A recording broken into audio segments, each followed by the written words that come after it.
Olá, meus amores! E aí, vamos à correção? Ficou pouca atividade para casa, não é mesmo? Nós fizemos bastante exercícios em aula, relembrando o nosso assunto. Vamos tentar focar nos tópicos mais importantes, né, da nossa aula. Nós saímos de um momento da monarquia, houve um rompimento, e aí foi declarada a proclamação da República em 15 de novembro de 1889, né, foi decretado o fim do Império e o início de uma nova forma de governo, que foi a República.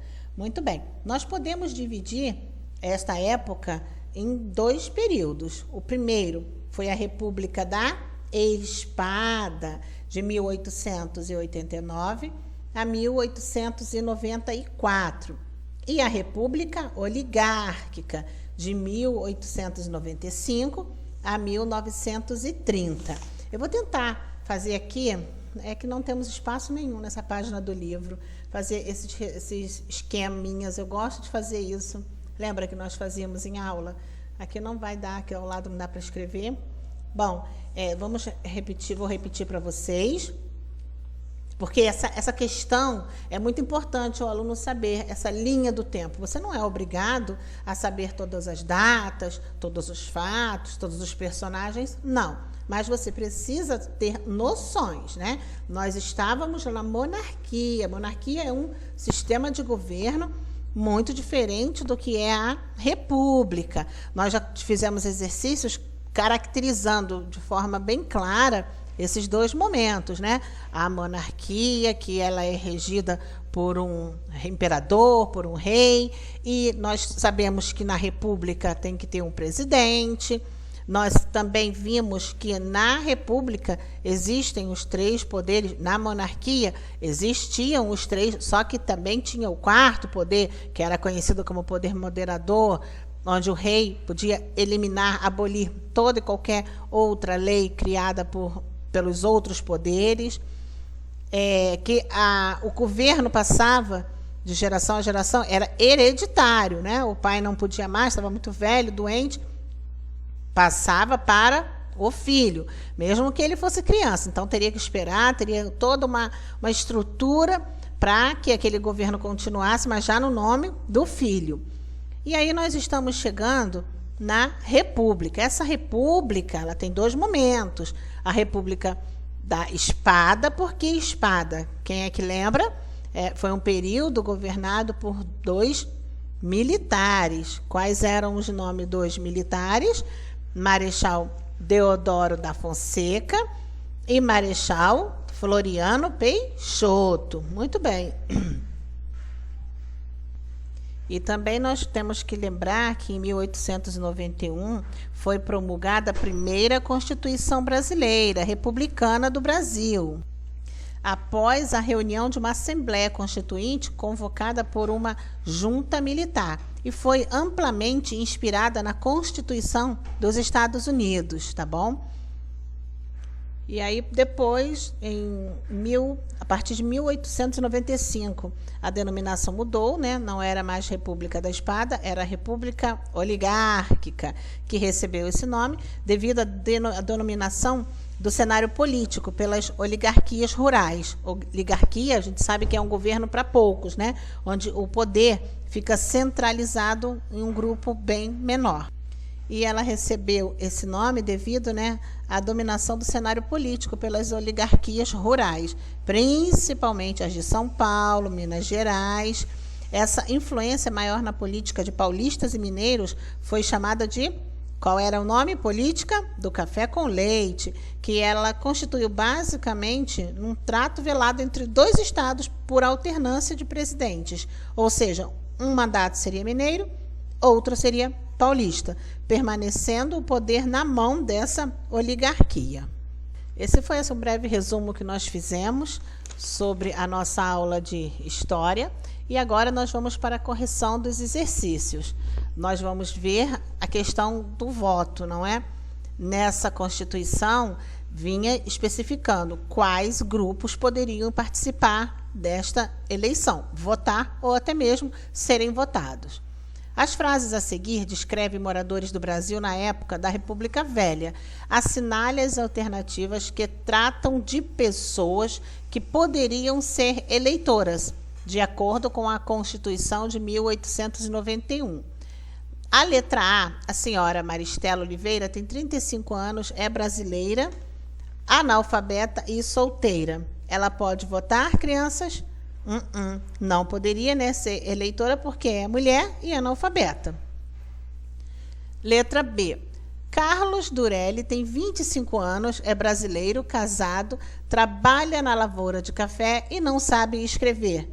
Ele também não poderia ser eleitor, porque ele era analfabeto. Letra C. Rafael Martins tem 45 anos, é português, alfabetizado e dono de um armazém. Carlos Não, nós estamos aqui no Rafael, não é isso? Rafael Martins. Ele não poderia ser eleitor porque ele não era nascido no Brasil, ele era português, vem lá de Portugal. Letra D. João Alcântara tem 17 anos, é brasileiro, alfabetizado e trabalha como padeiro. João Alcântara não poderia ser eleitor, porque ele não tinha a idade mínima, que era 21 anos. E com o passar do tempo, essa idade foi caindo, depois 18, e agora menores que 18 ainda podem votar. Letra E. Bruno Silva tem 35 anos, é brasileiro e professor de matemática. Ele é o único que poderia votar, porque é brasileiro e tem uma profissão e é alfabetizado, né? Já que ele é professor. É o único que poderia votar. O número 2 e o número 3, nós precisamos usar uma folhinha, né, no caderno para responder. Então, vamos ler a primeira pergunta. Considerando o contexto do início do século XX, responda: por que foi possível que Celina Guimarães Viana tenha votado em 1927 no Rio Grande do Norte? Bom, esse aqui era um período onde as mulheres não tinham ainda esse direito, a Constituição não dava. Porém, os estados eles tinham autonomia para criar determinadas leis. E o Rio Grande do Norte permitiu que as mulheres votassem. Então, Celina Guimarães votou por esse motivo. Vamos olhar lá a nossa resposta na folhinha. Aqui.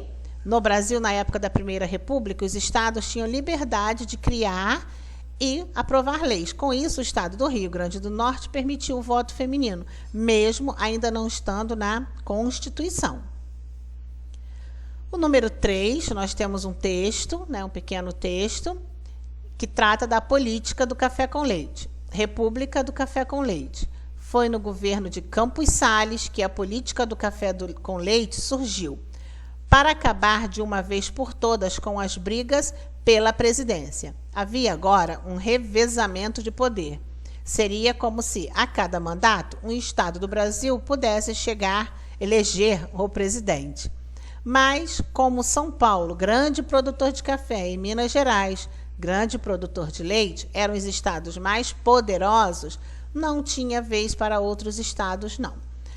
Ora um paulista indicava um candidato a presidente, ora um mineiro. Café e leite, República do Café com Leite. Na letra A, segundo o texto, por que a Primeira República Brasileira ficou conhecida como a República do Café com Leite? É a primeira pergunta. Essa é muito fácil, né? O café e o leite fazem referência aos estados de Minas Gerais e São Paulo, que se revezavam na indicação de um candidato à presidência. Essa resposta também está na folhinha. A letra B, o que dava a garantia dos estados de Minas Gerais e São Paulo de que os candidatos indicados por eles seriam eleitos? Aí entra, né, o coronelismo, a troca de favores entre eleitores e os grandes proprietários de terra. Vamos lá olhar a nossa folhinha com as duas respostas. O café e o leite, isso aqui é da letra A, fazem referência aos estados de Minas Gerais e São Paulo, que se revezavam na indicação de um candidato à presidência. E, na letra B, a troca de favores entre os eleitores e os grandes proprietários de terra. e também o sistema eleitoral brasileiro, que não garantia o sigilo total do voto. Beleza? Bom, outro assunto importante, peço a vocês que quando tiver um tempinho faça novamente a leitura desses textos, assistam de novo esses vídeos, para que vocês compreendam e dominem esses assuntos. Depois vamos entrar as primeiras indústrias brasileiras e também vamos falar desse assunto em geografia, falar muito sobre o café na aula de hoje ainda. Vamos dar continuidade, ok? Não deixem, por favor, exercícios incompletos, crianças. Vai ser muito importante se seu livro está atualizado.